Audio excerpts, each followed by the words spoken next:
Graças para os meus irmãos, tudo bom?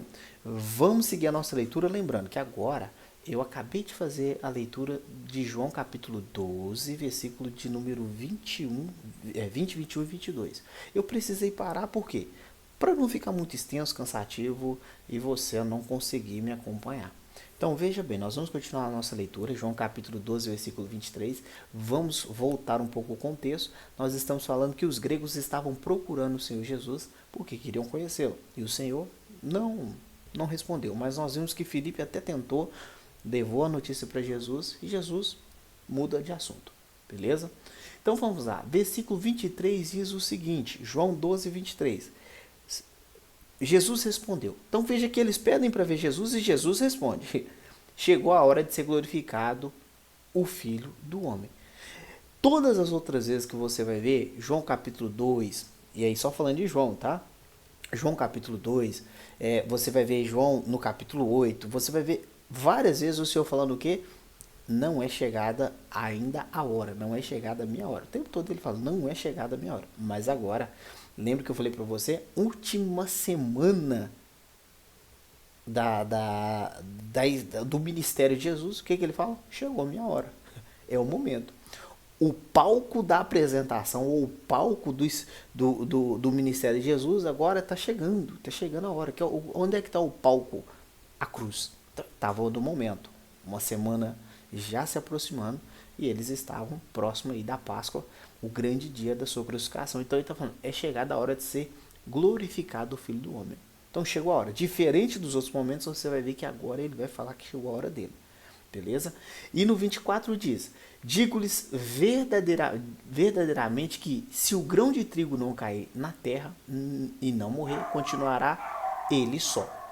Mas se morrer, dará muito fruto. E veja que aqui o Senhor Jesus, ele vai usar a imagem de agricultura, tá bom? Ele vai usar a imagem de agricultura. Por que ele vai usar a imagem de agricultura? As pessoas estavam acostumadas com isso. As pessoas plantavam, as pessoas colhiam. Lembra quando ele fala sobre o joio e o trigo? Tá aí joio, tá aqui o trigo.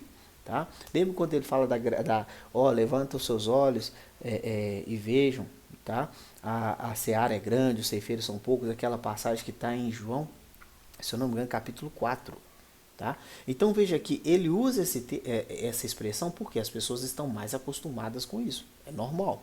Então aqui ele vai usar o que? Gente, olha, se não pegar o grão de trigo e ele não morrer, ele não vai dar fruto. Então é necessário que o grão de trigo morra. O que ele está dizendo? Ele está usando uma expressão para falar dele mesmo. Então, para que dê fruto, é necessário que ele morra. Ok? E aí ele diz, aquele que ama a sua vida, o que vai acontecer? Vai perder. Nós já vimos isso em outros evangelhos. Aquele que ama sua vida, perder lá. Aquele que perde sua vida, achar lá. Então, nós já conhecemos esse texto.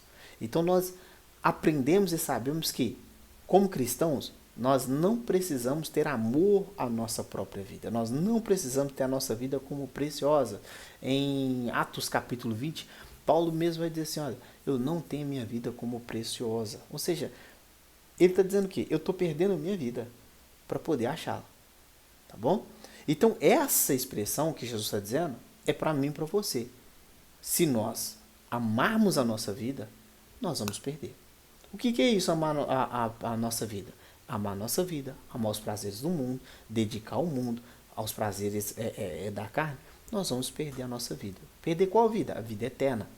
Tá bom? Então, isso aqui é chover no molhado para crente. Mas para quem não é crente, a mensagem é essa. Você precisa renunciar. Depois que você renunciar aos prazeres da sua vida, à sua vontade, você vai encontrar a vida eterna. E aí ele diz ao passo que aquele que odeia a sua vida, e essa expressão odiar aqui, nós estamos acostumados a falar, mas odiar, esse odiar aqui é realmente você não...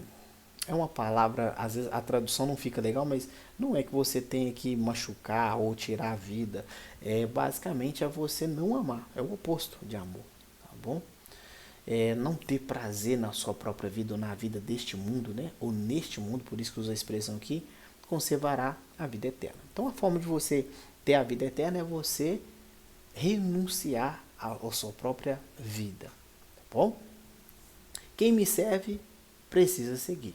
Ah, quem me segue precisa seguir-me.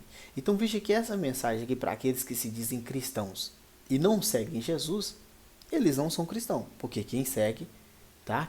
Quem serve Jesus precisa seguir. Serve para nós também como reflexão para aquelas pessoas que pensam assim: ah, mas eu sirvo na igreja, mas Jesus está falando, precisa seguir. Tem pessoas que servem na igreja, mas não seguem Jesus, certo? Certo? Tem pessoas que se dizem seguir Jesus, mas não servem também. E aí eu não falo só de igreja, tá? Tem pessoas que se dizem, olha, eu sirvo a Deus, mas eles não seguem Jesus. Então tem pessoas que trabalham, se acham que trabalham, e aí vai acontecer o quê? Quando eles baterem na porta e dizem, Senhor, em teu nome fizemos isso ou aquilo, o que o Senhor vai dizer? Eu não te conheço. Por quê? Serviu, mas não seguiu. Guarda essa mensagem. Serviu, mas não seguiu. Então não vale a pena, meus irmãos, você amar, por exemplo, mais o ministério do que o Senhor do ministério. Você está entendendo? Tem pessoas que amam o ministério, pregam, dançam, cantam, fazem de tudo, servem, mas não seguem. Não seguem. A prática no dia a dia não segue. O testemunho não segue. Está entendendo? Beleza. E onde estou, o meu servo... Deixa eu clicar aqui.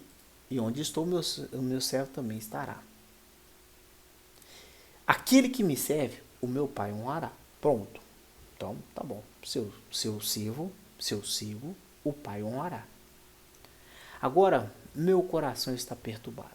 E aqui você pode entender coração como realmente o coração dele, ou espírito dele, está ali sendo pressionado. Lembra quando o Senhor, ele está no Monte das Oliveiras, e o que ele diz? Pai, afasta de mim esse cálice.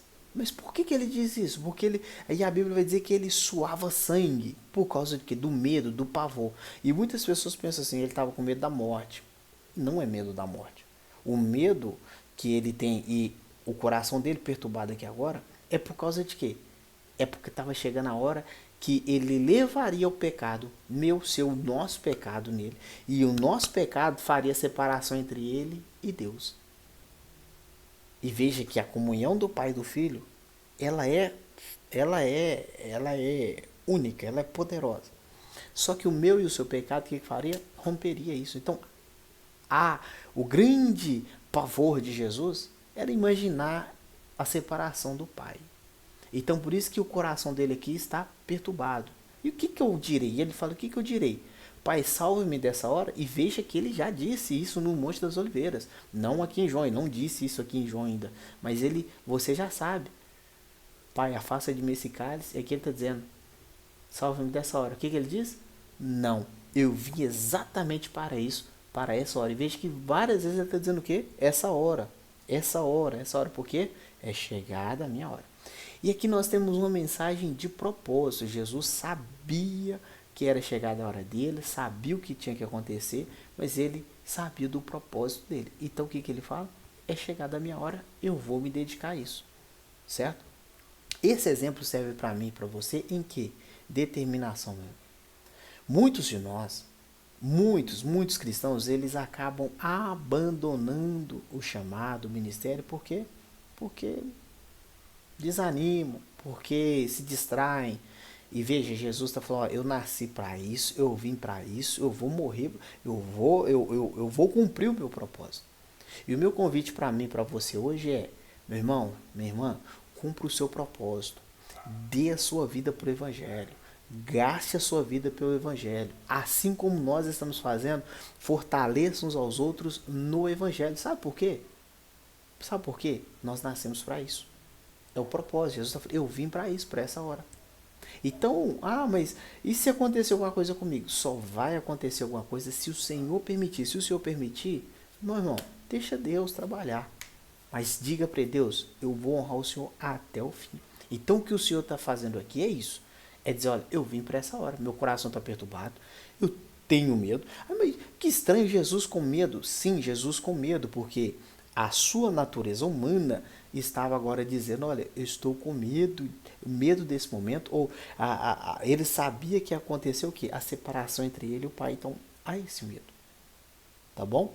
O Deus, o Senhor que nós falamos aqui, ele se esvaziou e se tornou carne. João capítulo de número 1, você vai se lembrar.